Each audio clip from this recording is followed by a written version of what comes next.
Great. So in this lecture, what we want to have a look at is do follow links versus no follow links. We want to understand what they are, what's the difference between them, and which one is the one that actually gives power to our SEO efforts and which is going to get us to the top of the search results. So we're going to start with a little bit of theory, then we're going to move into some real examples.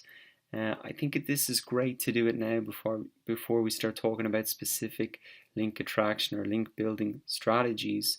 And also, if you've any doubt whatsoever about what actually is a link, when we go into the real examples, I think that's really going to clear that up. Okay, so just to recap a little bit, we know that search engines see a link as a sort of vote of confidence, i.e. that we're an authority on a particular topic. So if we have a lot of sites from around the internet pointing to our page for this particular topic, the search engines pick up on that and say, whoa, it must be great if everybody's linking to it. And as a result, they put it in front of their user who's searching for it in Google. So by default, all links are do follow. This means that the vote is passed through the link. The authority is really passed through the link.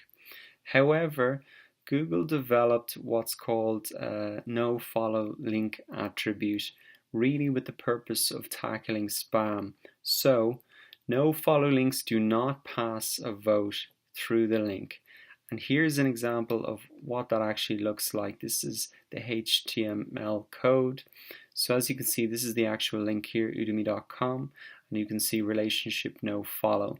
So no vote will be passed through, no authority will be passed through this link if I say publish that on my page, and this would be the anchor text. This is what I would see on my page. Okay, so a lot of sites by default are no follow because they want to reduce spam. So sites like Wikipedia, many blog comment boxes, most of the social networks by default they have no follow links. And again, that's really to prevent spamming. Imagine if all the social networks had do follow links by default. Everybody would just be going to Twitter, going to Facebook, going to Reddit, and just posting loads and loads of links back to their site. But of course, there's no sense in that, so they made up this rule, the no follow, and that really takes away all of that activity. Great, so to bring it to life really, I thought let's look at a couple of real examples. And here's a blog that you may be familiar with. It's a guy called Tim Ferriss. It's the 4-Hour Workweek. He wrote a very famous book. But as you can see, he's got a new article published today. And in the article, we can see both do follow and no follow links. So, for example, we can see a photo credit here and linked off to Serendipity.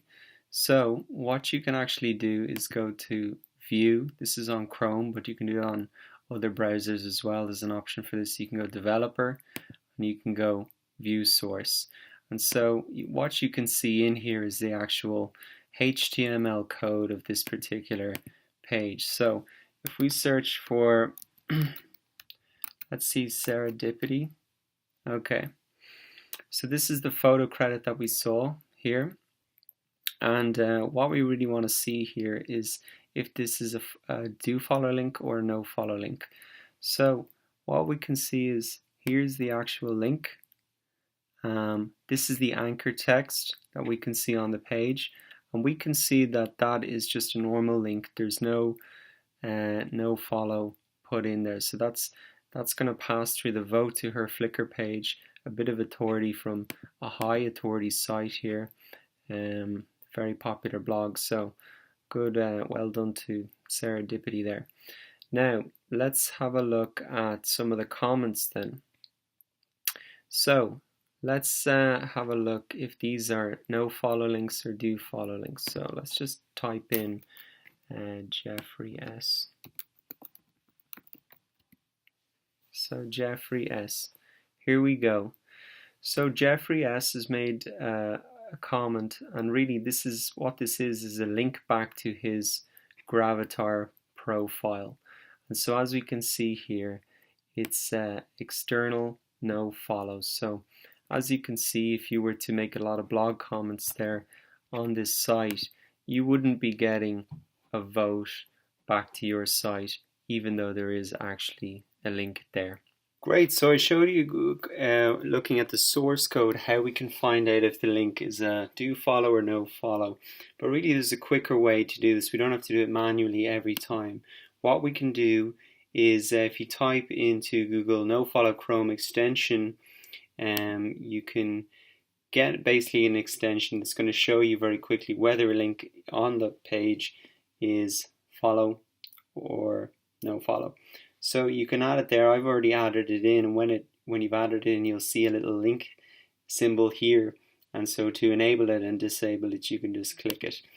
So this is a much faster way. You can see now on Wikipedia, for example, that these links off the page are all no follow. If they're red, they're a no follow. If they just stay normal, then they are follow. So as you can see, all of those are no follow.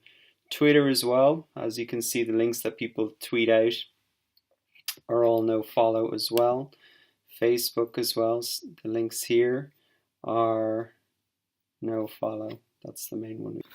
Great, so summing it up, really do follow links are the ones which have the most power for SEO, and so you can use this Chrome extension that I showed you when you're link prospecting to have a look at the sites that you think could be potentially good sites and see if they allow do follow links, and just to have a bit of a analysis tool there to determine what is their current policies, and that'll help you to determine then which might be the best sites for you to target in terms of building links from.